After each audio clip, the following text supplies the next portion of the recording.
Tushda chet elga ketishning ta'birlari. Tushda chet elga ketish ko'pincha hayotingizda yangi bosqich boshlanishi, o'zgarishlar va yangi imkoniyatlar paydo bo'lishiga ishora sifatida qaraladi. Tushda chet elga yo'l olish bir holatdan yaxshiroq holatga o'tish, yangi tajriba yoki rizq izlash ramzi bo'lishi mumkin. Tushdagi safar xotirjam va muvaffaqiyatli bo'lsa, niyat qilgan ishlaringizda muvaffaqiyat va yengillik bo'lishiga ishora qilishi mumkin.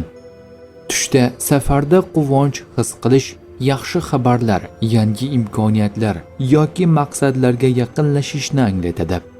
Tushda qiyinchilik bilan ketish yoki hujjatlarda muammo bo'lishi, rejalarda kechikishlar yoki sabr talab qiladigan holatlarga ishora qilishi mumkin.